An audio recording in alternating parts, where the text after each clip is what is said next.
everyone. Welcome back to As Told by Zink with your host, Samantha. I'm in studio with Julia. How are you? Hi, I'm good. Thanks so much for having me. Yes, thanks for coming. We were trekking along wherever we are outside, trying to find juice, which is non-existent. So I feel like we've already been through a lot, very comfortable with each other. Yeah, absolutely. But yeah, thank you for coming on. I have a few topics I'm really excited to dive into, but I really want to start off by just chatting about your background. You told me, but just so the audience knows, I feel like everyone in LA is a transplant, like New York, who I have on the podcast. So, where are you from originally? When did you move to LA? Just, go right in, dive right in. Yeah, so I am originally from the East Coast. I grew up outside of Philadelphia. I'm half Vietnamese, half Taiwanese. And I grew up like in the suburbs and of a city that has a lot of soul and grit to it. And then after that, I moved to New York and spent a couple years there. And then went to the West Coast and, did the whole LA thing and kind of went back and forth with that. Had to move back to PA because of a family emergency, and then was on the East Coast during the pandemic, kind of riding it out. And now I'm bi-coastal. I'm back and forth between LA and New York, which is like having the best of both worlds, in my opinion. I get asked a lot, what's better, LA or New York? And honestly, I think having both is like the best, honestly. Like, it really is the best of both worlds. So that's exactly what I was going to ask you. Is LA versus New York, which you prefer? Yeah. I guess just like the differences between the two cities. Yeah, they're so different. And growing up on the East Coast might be a little bit biased. But New York, what I love about New York is just that it's so creative. You can walk down the street and be inspired by things. Whereas in LA, you're driving from point A to point B, and it might be harder to kind of get that inspiration as a creative. And there's just certain things like being in LA, being in New York, stuck in traffic, like you hear cars listening to like the sports radio, whereas in LA, I think, they're probably listening to more like Sirius XM or podcasts, that kind of thing. I mean, that's just from my experience. LA is definitely, the pace is a lot slower, which is nicer because I feel like if I'm in New York for too long, I wake up feeling aggressive. I'm like, oh my gosh, what am I doing today? I need to be doing something. Whereas in LA, it's like, okay, it's cool. It's cool to like, it's the weekend, get my coffee at 10 a.m. because that's when the coffee stores open up in LA at like 10 a.m.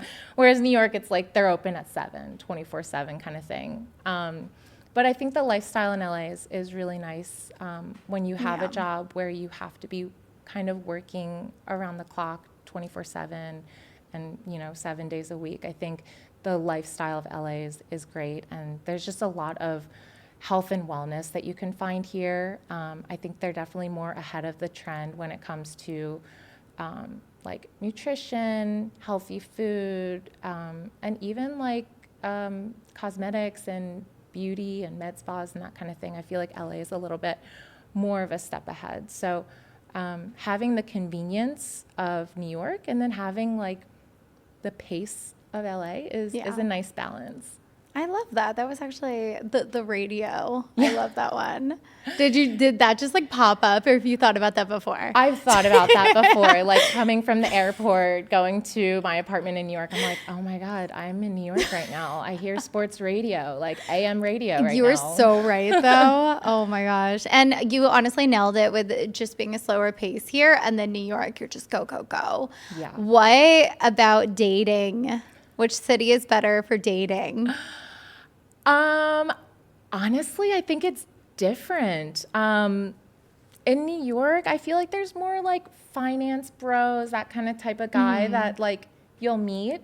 In LA, I haven't really done much dating in LA, to be honest. I've done like a little bit of dating, but not that much. But from my friends, I kind of gather that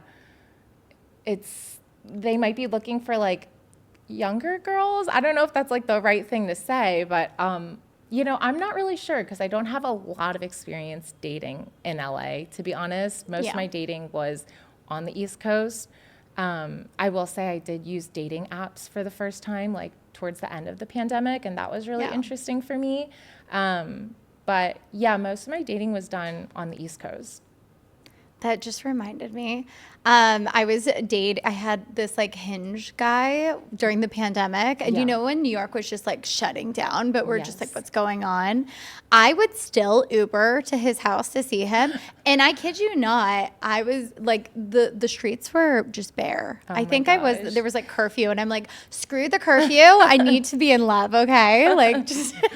Looking for love, like love I'm like is, breaking pandemic curfew for a Hinge guy that didn't even work out. yeah, so. love wins, right? But I was just cracking. I think the Uber drivers were even like, "Are you, ma'am, like you should really go home." Oh my gosh. But- Remember when like during the pandemic when you would have like FaceTime dates? Oh my You'd be God. like, let's have wine. Like let's have a FaceTime date and have wine together or like eat our dinner together.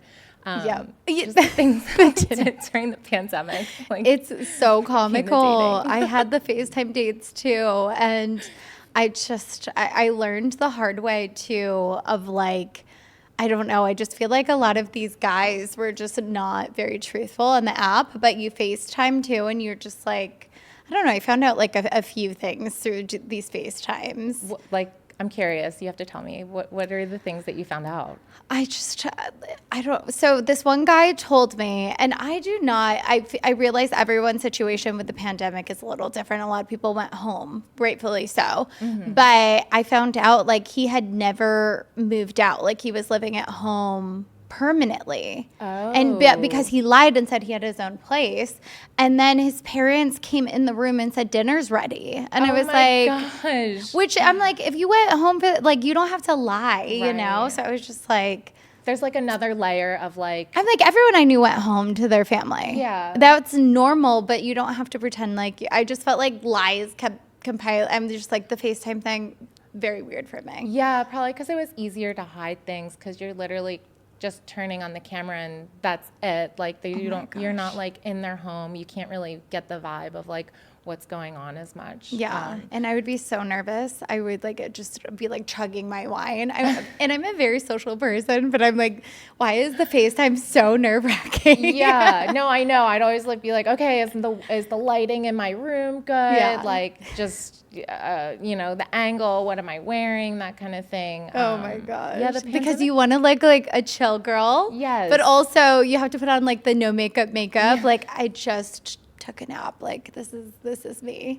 and they like see your like room or your home that you live in. So there's like another layer of that because sometimes, like on a first date, you don't really welcome someone into your house. So there's like that level too. Yeah. I love that reminiscing. I've not thought of that since I did that. So that was fun. But yeah, so I love that you're between the cities. I myself want to be because I just feel like like you said, I love the hustle of New York and the convenience. And then when I need to just reset and, touch grass, I would come here. Yes. Yeah, no, absolutely. It's a good balance to have. I know that I just bi-coastal life is great. Is the best life. And then maybe Miami too, and I'll die happy, truly. So you are a model, content creator, and now getting into acting. Yes. So cool. There's those, I know from experience, being in talent management, those three worlds are so vastly different. Yes, Like, they are. There are very little comparisons to the Yeah. three. And did you start modeling and then evolved into content creation? Yeah, so I was scouted like as a teenager at my local mall to do modeling, and that's how I got into it. I've been modeling for like 8-9 years, and I got into social media about 5-6 years ago. So that was when I really started to start posting more on social media, Instagram at the time, and build my following, that kind of thing. And they are like very different worlds, but they also go hand in hand because I feel like a lot of times when I'm submitting for castings, they ask for your Instagram handle because they want to see you. They want to know more about you, more than just like the 1-minute video clip that you're sending. And I'll be at like model jobs where models are like, I want to like start posting more on social media. And I tell them like, that's great. It's a full-time job. So like buckle up and get ready for it, because Yeah. I think things have changed so much since I started with being active on social media. At first it was like, you could post a picture and that was it. But now it's like, you got to go deeper. You have to be consistent with your content. You have to have like a voice and, have information that's like really valuable, whether that's entertaining, shareable, something that brings value to your audience. So, But you know the difference between you and a lot of creators out there. You're actually, I mean, you go pretty deep. I don't Yes. see a lot of creators, like you will sit in front of your phone and like say what's on your mind and actually give valuable information. Yeah. Instead of just being like, this is my outfit, this is my beauty routine. You're providing so much knowledge and your opinion on a lot of things and bringing, a lot of things to light. Yeah. Which is really cool. Absolutely. I feel like that's really important because there's so many people in the space that want to be doing content creation, and like the landscape is pretty competitive. So you have to like, Yep. know what you can bring to the table and like more. So, but yeah, modeling and content creation do go hand in hand. They are different as well. And I have been taking acting classes for like, I took acting classes a couple years back, and now I've been taking ongoing classes, and that has been really rewarding. My class, we do our slices on camera, so that has really helped me with my self-tapes with modeling, just kind of looking back at it and seeing how I'm emoting, how I'm moving in front of the camera. All of that kind of goes back to helping with modeling. I noticed it helped me book more work this year, and I'm also realizing that acting is, a lot of work, like you really, I do have like an advantage because I do come from modeling, so I know I have like body awareness when it comes to standing in front of the camera. But when it comes to pulling emotions, that is like a lot of like deep inner work that you need to do as a human, and you go to places that are scary and sometimes you don't want to go there.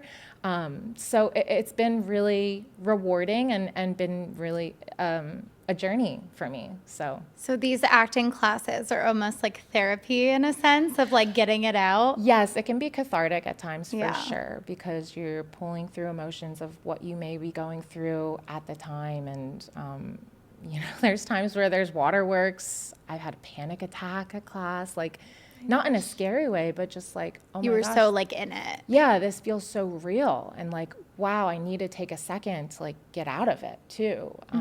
Or where my body just feels adrenaline, I'll be shaking because I feel so in it. And that's really like, I love that feeling. It's great. When I Yeah. first started modeling, like I felt that rush when I walked on the runway for the first time. And I feel like when you have that feeling, you know it, and you're like, okay, this is something that I love doing. I know that this is like what I should be doing. I love that. And I see that in a lot of actors too, of like just having that passion. It's almost like a little, Yes. like a small child excitement, Yeah. And I think a lot of people, especially nowadays, they lack that passion in their job. So if you can find it, obviously do not let that go. Keep going for it. Yeah, absolutely. I think sometimes, I think with modeling, it was kind of like, I was at a point where I was like, do I really want to pursue this full time, or do I want to have a corporate job? And with modeling, unfortunately, it's something that you really need to pursue at a young age, because the modeling industry tends to book models that are like, 18 to 25. That's the standard, unfortunately, and things are changing, of course. But it was something where I was like, if I don't do this now, it's not something I can do like after I've worked corporate for like, 30 years and retire, that kind of thing. It was something that I had to do now. So it was like, it just pushed me to do it. Yeah, and how it's a changing landscape. I mean, the past 8 years, what have you seen in front of you?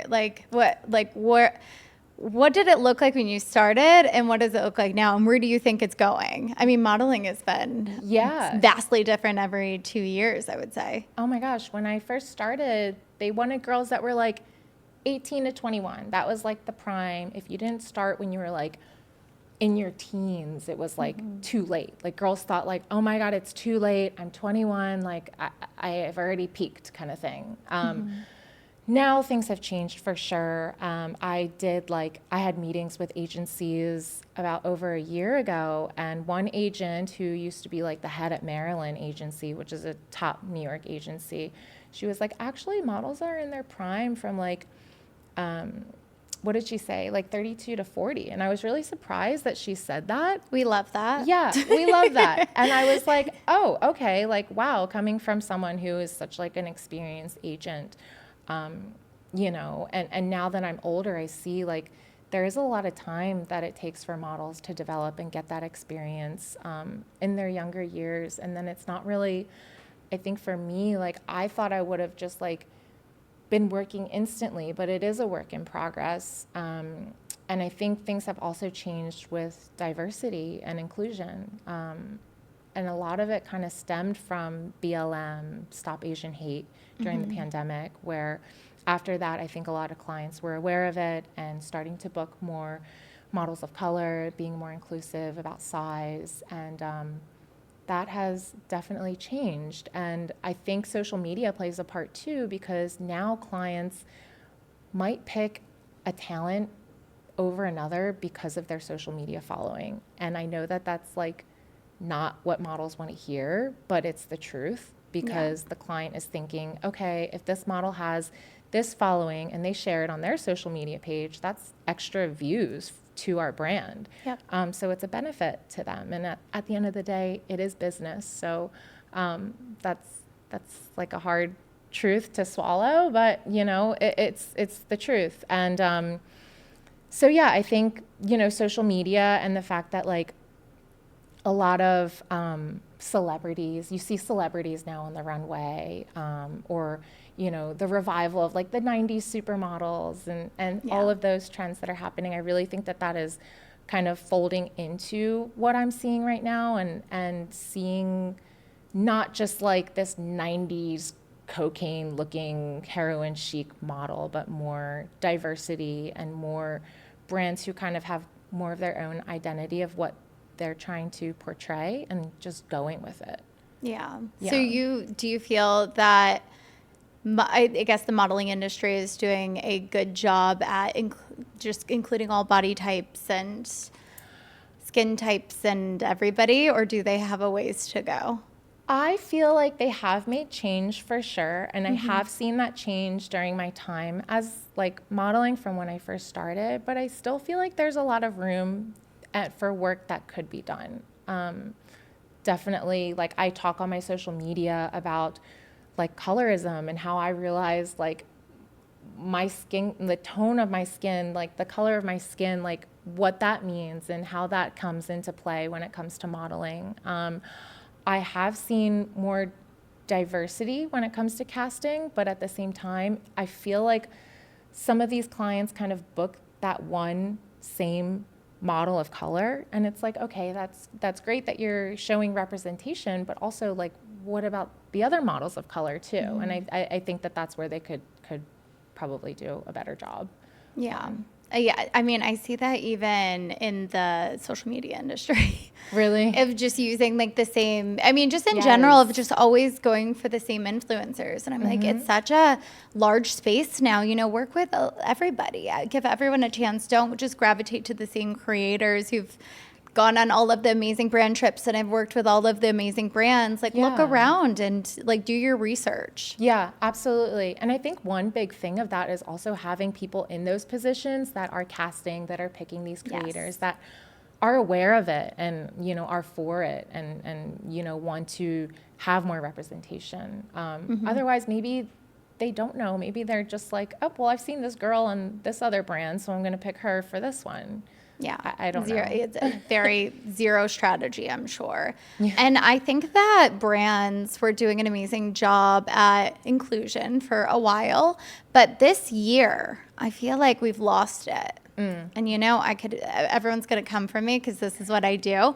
But I deal with brands all the time and I want them to be better. I'm just saying like, hey, can I see your roster? And not just looking at the following or the audience, but actually looking at the creator and having a diverse selection. Yeah. They're not doing that. And I think they used to, but now it's like the same skinny creator that you're seeing everywhere. I'm not seeing a lot of different body types, and I don't see the brands actively trying to have a diverse roster of creators on their campaigns. Oh, wow. That's so interesting that you say that, because I have spoken about this too before, where like I feel like after the BLM Stop Asian Hate movement, I did see like an increase in, casting models of color and diversity, but it kind of faded after a while. And I do kind of feel like, okay, like, was I just here to like check off a box kind of thing? Or, are you really like in it because you want to like move forward with like being diverse? And what does that mean, And I mean, that's a good question to ask them. And I don't think it's on purpose. Yeah. I think that they just have zero strategy where there needs to be a strategy in place, Yeah. Of like just, looking at all of the creators and making sure. And then just when you have a campaign, do we have a diverse roster? It's that simple. Do you talk to them about it, or do you like present them with like a diverse roster and like tell them, hey, this is a roster that I really think would like be full for like your campaign? No, we do. Well, we don't have trouble getting work for everyone on our roster. I would say that. But I see when brands are actively looking for creators, they're not, I can tell that there's just no strategy. They're just like working with people and calling it a day. They're not putting thought into it, where I want them to put a little more thought and love into it. Yeah. That's interesting. I think it's just, I don't think it's on purpose. I think it's just careless. Like, oh, we'll take these creators. They have high engagement. Yeah. I will say I think also, that's what it is. Yeah, and I will say also, like, when I do UGC, I feel like it is kind of somewhat modeling too. Like, they're kind of looking at me as a model as well. Like, okay, how does she look? How would she look on the feed? That kind of thing. UGC, always beautiful people, right? I mean, it is, like, truly. Yeah, but also it's like, I don't think they really, I mean, to be honest with you, I'm not really sure if they're looking at, like, what I'm trying to say, but more like how I look in using whatever product it is, They have a ways to go. Yeah.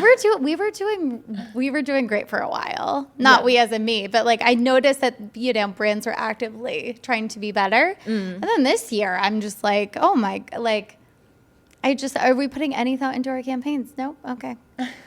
But yeah, I think that every brand, and especially launching beauty products too, just making sure that you're getting every skin type and just, doing your job. And it's not that hard to be inclusive. Yeah. It's not that hard. Yeah. What was that one makeup brand? Oh, where they got so much hate on TikTok. Gosh. Yeah. The shade. Yes. Yeah.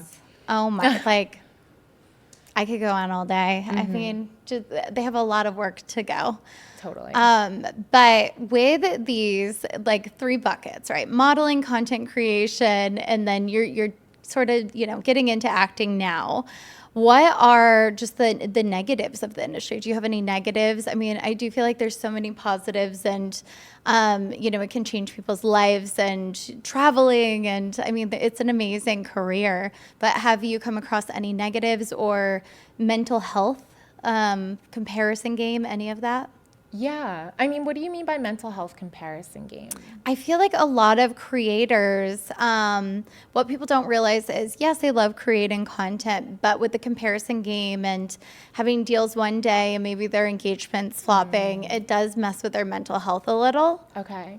Yeah. Not being in like full-blown depression, but, just sort of getting to creators, For sure. I think going back to like what you were saying about like casting, and sometimes casting like looks that are like in the moment, that kind of thing. Sometimes work for models is like slow. You're not working like every day, like Monday through Friday, like a 9 to 5, so you have to like be okay with that. But I think when I do model jobs, it's such a rush, like it's such a high. I love doing it. And then after, you kind of feel like withdrawal. You're like, okay, so we're not doing that today. Like, what's going on, you know? Yeah. So just being able to deal with those like extreme highs and lows for sure is something that I've dealt with when it comes to modeling, and just being able to be okay with like the rejection. You know, you'll probably book like what, 10-15% of the jobs that you submit for. So you have to be super persistent and understand that like the nature of the business, and don't take it personally, and know that it has like nothing to do with you at the end of the day. Like it really has nothing to do with you, unfortunately. You know, so just don't take it personally. When it comes to content creation, I think, yeah, like that comparison, you know, like we're always on social media, we're always on our phone, and you see these things, and you just kind of, like, there's times when I've had to take breaks and be like, okay, like, I'm not gonna like go on social media before bed, that kind of thing, because it's just gonna get my mind going, and I'm gonna be thinking about seeing these things and wondering why I wasn't there, why wasn't I invited, that kind of thing. So yeah, I think when it comes to content creation, just like knowing who you are, knowing what your brand is, and like staying true to that, and not trying to be everything else, not trying to keep up with the Kardashians kind of thing, you know, because We're all guilty of that. Of just, I was telling you earlier, I was like, I can't be on social media. I just want to be there, like wherever these people are. Yeah. But also like knowing like, hey, it's okay. Like, you know, I'm kind of like living through this person's stories, and, you know, I got my own thing going on too, which is cool. Yeah. And, you know, my question to you is, as, you know, you said to stand out, you know, bring value in your content. You have a ton of value in your content. I mean, I could just keep going, and I'm like, where does she come up with? Like, are you like on the spot and you're like thinking of these ideas that you want to just sort of dive into, or how do you come up with your content creation? So I like brainstorm things. So when I have an idea, I'll write it down in my notes, or I use this app or program called Notion. So that's where I write down my content ideas, and they kind of just come to me naturally. Or I will see trends and kind of, you know, save those trends and make content that is similar to those trends. I also have like a social media team that helps me as well. So they kind of help me identify like trends that are happening. And I'm like, okay, like I like this one. That's cool. I think I can do one similar to that with what I'm dealing with in my life. And, you know, I think just life too. So, you know, if I'm traveling, for example, last year I did a fashion showcase in the BVI, British Virgin Islands, and they brought a whole team of people in the industry from New York down there, and I was able to do one-on-one like interviews, podcast style interviews with these top designers, and make content out of it. So every time like something comes up, I'm like, okay, like how can I bring this to social media? How can I share this with my audience? Do you ever have a thought that you're afraid to share? A thought that I'm afraid to share. Or like, do you ever, if you're like, I needed to talk about this, are you ever, because of just, I mean, TikTok is the worst platform with just people coming for everybody. Yeah. Are you ever like, do I share it? Will I have, or you just are like, fuck it and post anything? I think I'm just like, you know what, I'm going to post it. Okay. I like that. happens kind of thing. But I do see like how creators can have that fear of like, oh my God, am I going to get canceled if I say this? But I think generally I'm a pretty positive person, so that my content is like positive. Like, yes, I'm opinionated, but I'm not like controversial, I wouldn't say, you know? I agree, yeah. So. And I want to end off with, actually, you know what? Before I jump into my last topic with acting, what is your dream role? I'm just curious. I'm being nosy. Let's manifest it. Oh my gosh. So my dream role for acting, I would say I would love to be in a Marvel movie, but I think that's so like, cool. Yeah, I think that's like everyone's dream, right? Like who doesn't want to be a superhero? But I just finished watching Challengers. And I was like, I would love to be in a movie where I perform as like a top performing athlete. Like with everything going on in the Olympics, I'm so inspired. Like just watched Sprint, just watched the Simone Biles documentary. And I'm like, I told my boyfriend, I was like, I think I have the mentality of like a professional athlete. And he was like, yes, you do. And I was like, but I don't have the skill. Like I'm not like that good at a sport where I can just like crush it. So if I could, you know, play a professional athlete, I think that would be that would be my dream. I would love that. Okay, that is awesome. Yeah. Yeah, I have chills. That's cool. We're manifesting it. It's happening. Yes, please let's manifest that. And I would love to also, I've done on-camera hosting too. I was like, I told my boyfriend last night, I was like, I would love to do like Olympic coverage at LA 2028. And he was like, you should write that down, like manifest that. And I'm like, yeah, I should. Like, Yeah. I totally believe in the power of manifestation. And I think writing down your goals, and I've done it before, really helps you like direct your energy and make things truly happen. It's wild to look back at goals that I've written and being like, wow, this happened. Like, that's so crazy. Well, and you believe in yourself too. So that's key. Yeah. I feel like I can actually see myself in that position. Yes. So. Yeah, that is like the biggest factor out of all is believing in yourself, because anything is possible, right? Like coming from New York, if you can make it in New York, you can make it anywhere. If you can, put in the work, you can do it. That's so true. Yeah.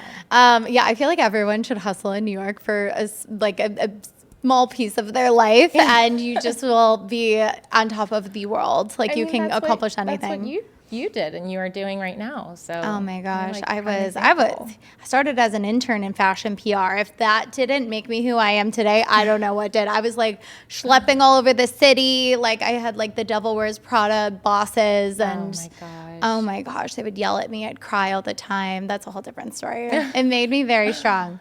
So last thing that I want to end off with, your bio says self-love or die trying. What does that mean to you, and how can someone get there? Yeah. So self-love or die trying, that comes from a 50 Cent lyric, get rich or die trying. Don't actually, like no one's died, just in case anyone needs context. Yeah. But yeah, self-love or die trying, that kind of came at a moment when I was dating this guy and he didn't believe in me. He said, you're not going to make it. You're too old. You're Asian. Like you should just give up. And he wanted me to, become his wife and live the wife life kind of thing. And I was like, I just don't feel like this is right. And, things happened and we ended up breaking up. And at that point I was just kind of like, okay, like I need to kind of focus on myself and do things for myself and invest in myself, put energy in myself, because, they say you got to risk it to get the biscuit. And if you're not risking it on yourself, then like, what's the point in living, honestly? I'm definitely a person that's driven by things that feel meaningful to me and like have purpose for me.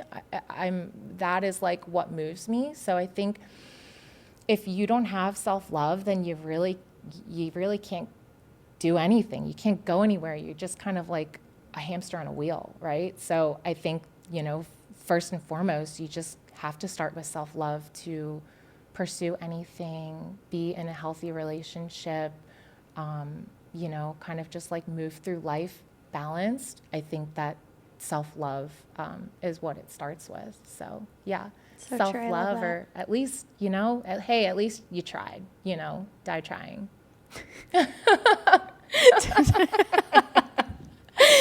I'm just cracking up at that.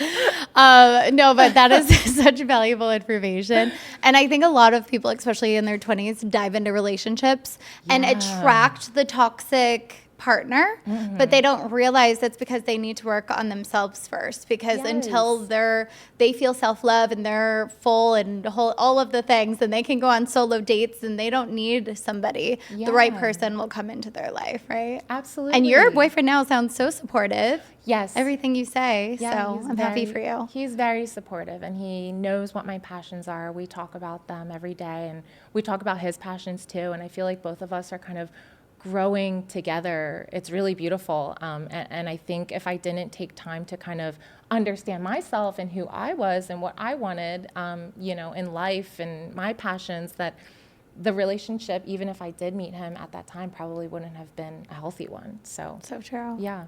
Yeah. Well, thank you so much. I know you have an event to go to, but this was fun and so much value, and I'll be rooting for you with acting. Can't wait to see all the big things, and I'll see you at the Olympics next year. To remember me. I'll be like, hey, Julia. Thank you so much for having me. This was so fun. Of course. Until next time, y'all.